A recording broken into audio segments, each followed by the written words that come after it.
Thank you and welcome to the show today. The topic this morning is Dr. Martin Luther King Jr. at the 21st century.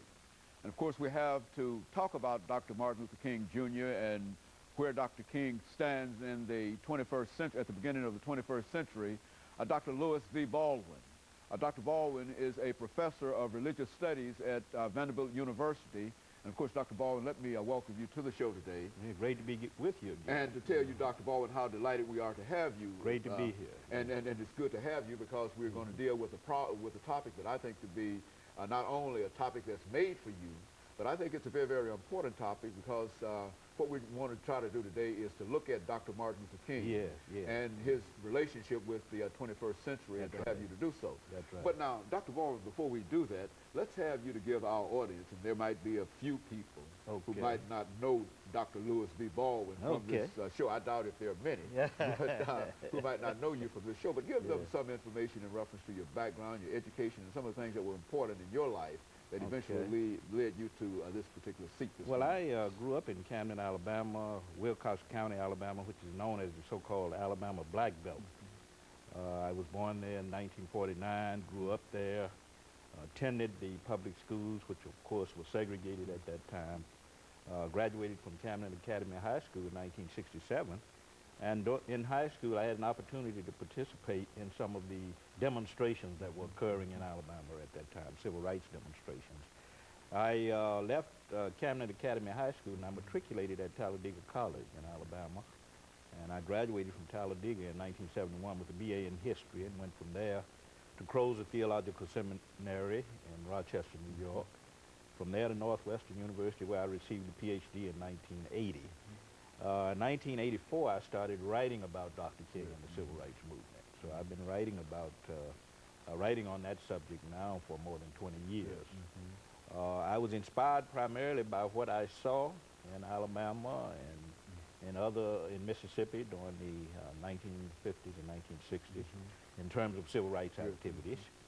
I was also inspired to write by my own participation, because I had a chance not only to observe, but to participate in some of the demonstrations and to read the works of people like Martin Luther King Jr. and Malcolm X and others who were involved in the movement. And that served as quite an inspiration for me to do my research on the life of Dr. King and the Civil Rights Movement. And so you've been involved with, as you said, for the last 20 years. And it indeed has really been a life work.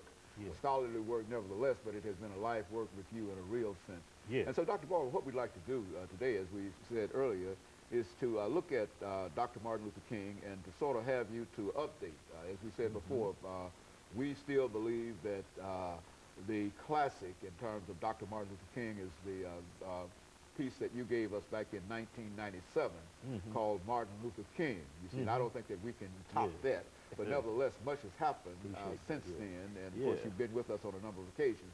But this should give you an opportunity to talk about Dr. King and why he's significant for this particular century. I'd like to talk about King on two levels. First, in terms of his meaningfulness for our time, and then to talk about where the scholarship is going on Dr. King in the 21st century. I always think, as I'm writing 4 books on Dr. King now, some of which are collaborative efforts. I'm working with other scholars.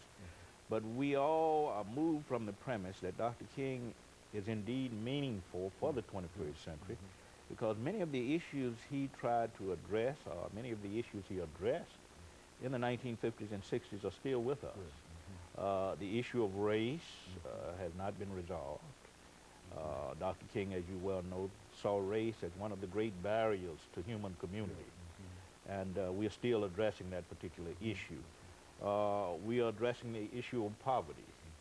And I think the recent tragedy in New Orleans highlighted in a very serious way the problem of poverty, of classism, of economic inequality in this country. And Dr. King always said that another major barrier to human community is poverty and economic injustice.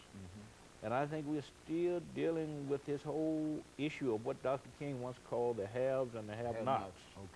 And this growing gap, these growing disparities between those who have and those who do not have.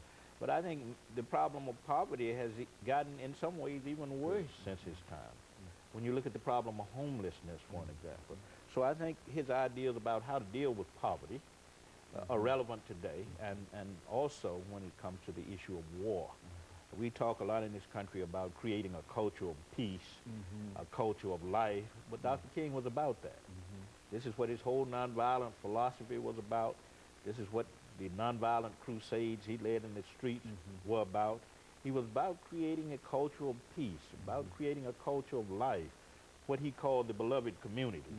So I think we have to understand him at that level. Okay, well, let's hold it right there, Dr. Baldwin, for this first commercial break, and then we'll allow you to pick that up. And we'll be back with you following this very, very short commercial break.